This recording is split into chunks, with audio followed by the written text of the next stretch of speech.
Ouais. Est-ce que la marche était trop haute? Est-ce qu'on a eu peur? Franchement, je ne sais pas.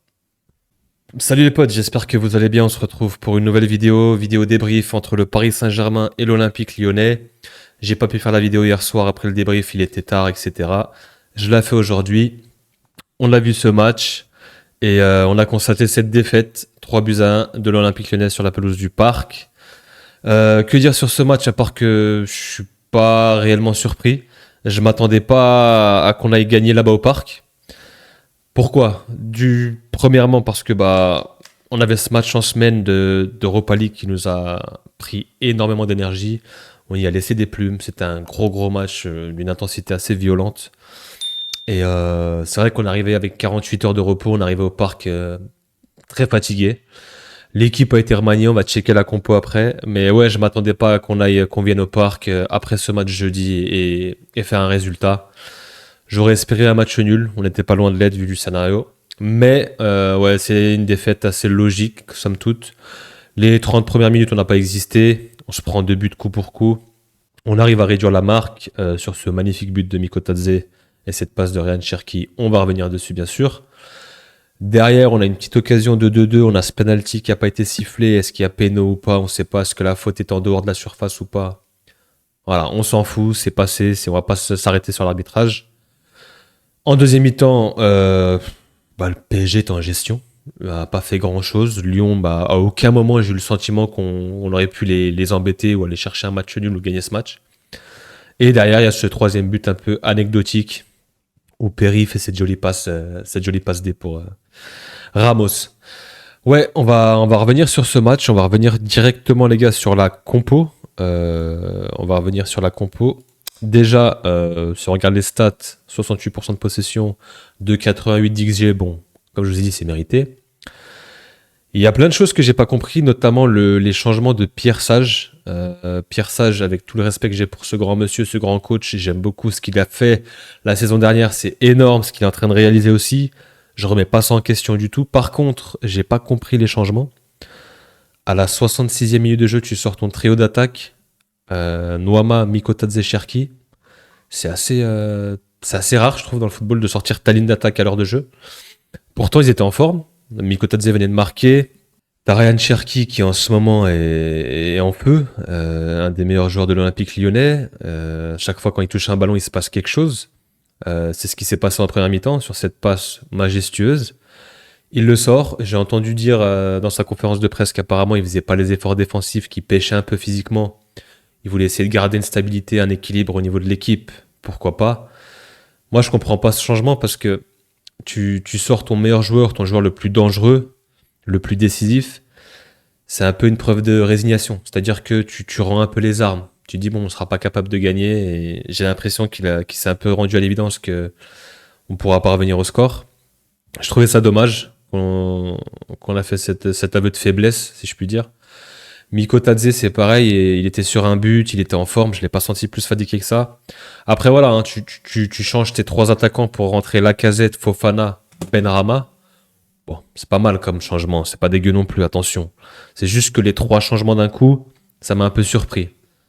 Je me suis dit, j'ai trouvé ça un peu bizarre. Derrière, on a Veretout qui a un match très compliqué pour lui au milieu de terrain. Il était dépassé par ce milieu de terrain qui a été très bon. Vitinha, Neves, Zahir Emery.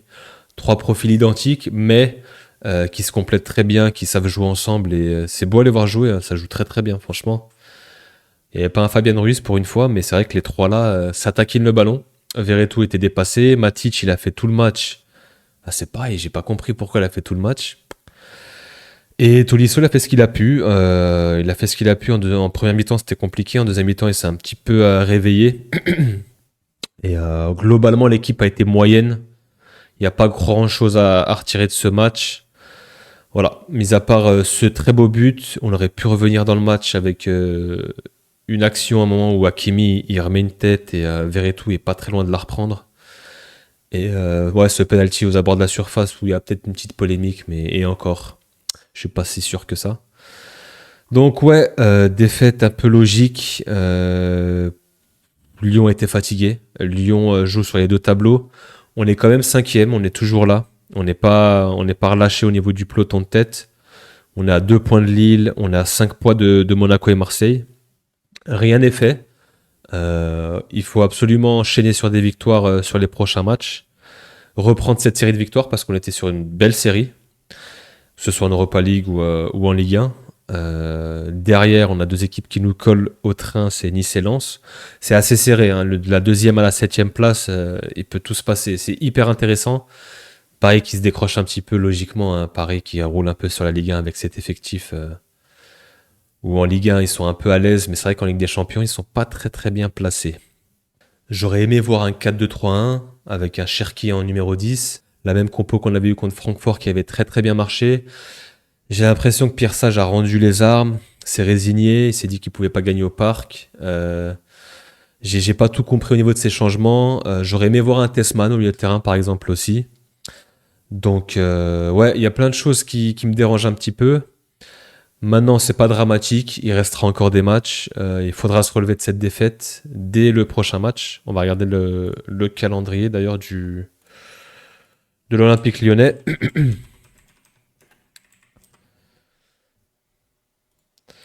Mais il me semble qu'il y a des matchs plus ou moins abordables sur la deuxième partie de saison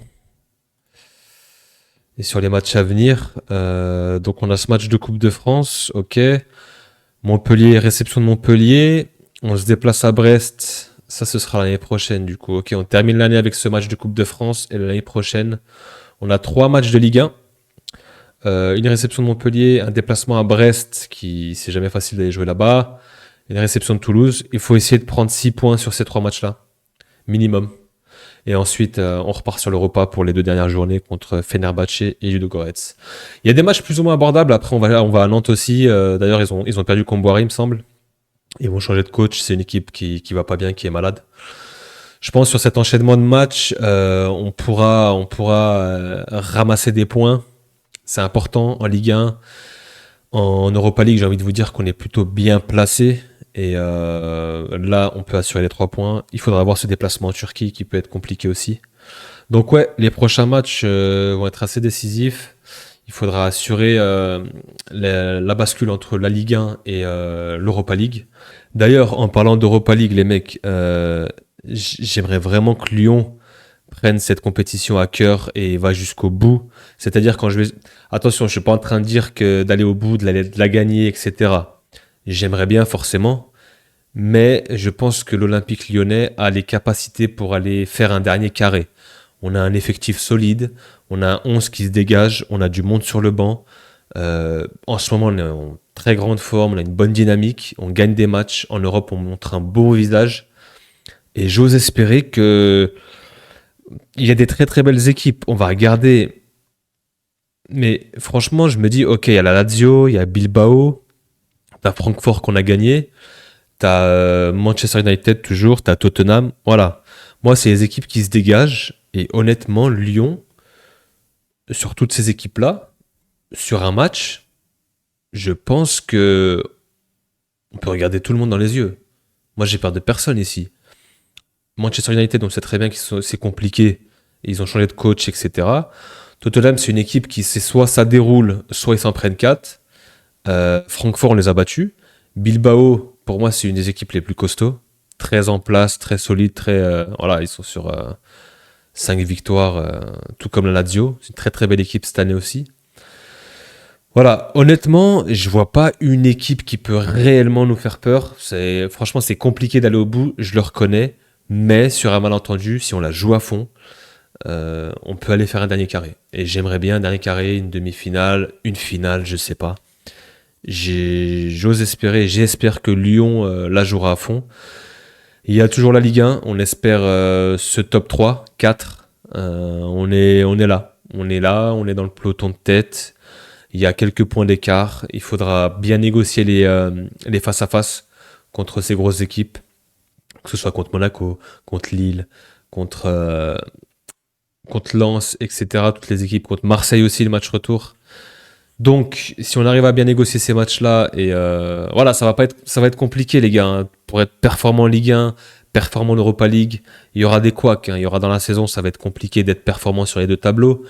Voilà, on y croit, on sera derrière l'équipe. Il y a un fond de jeu. Pierre Sage gère bien l'effectif. La rotation est bonne. Les joueurs sont en confiance. Il y a un facteur que j'avais oublié, les gars, c'est le mercato.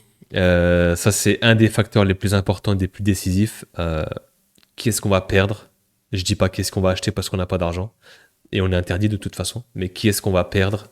J'espère vendre juste les joueurs qui jouent pas. Koumbedi, Cacré, etc. Et si on arrive à garder Cherki et Fofana, ce serait incroyable pour la deuxième partie de saison, justement. On checkera de toute façon le mercato de très près. Et la deuxième partie de saison aussi s'annonce très très intéressante pour l'Olympique Lyonnais. Il y a l'Europa League, il y a la Ligue 1. On est là sur les deux tableaux, on est bien placé. Je suis très très content du rendement de l'équipe et on espère aller chercher cette place en Ligue des Champions et pourquoi pas aller le plus loin possible en Europa League. Ça passera par des grosses performances, des gros matchs, il faudra être solide. Et puis ouais, comme j'ai dit, il y a ce mercato qui s'annonce un peu compliqué aussi.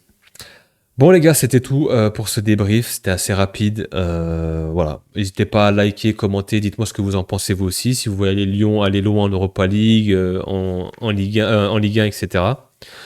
Et abonnez-vous pour les nouveaux les gars, n'hésitez pas à vous abonner sur la chaîne, c'est important pour le référencement. Et merci à tous ceux qui le feront les gars. On est ensemble, on essaie de se développer ensemble. Et en tout cas, bah, je vous souhaite une bonne soirée, je vous dis à très vite pour de nouvelles vidéos les gars. Peace.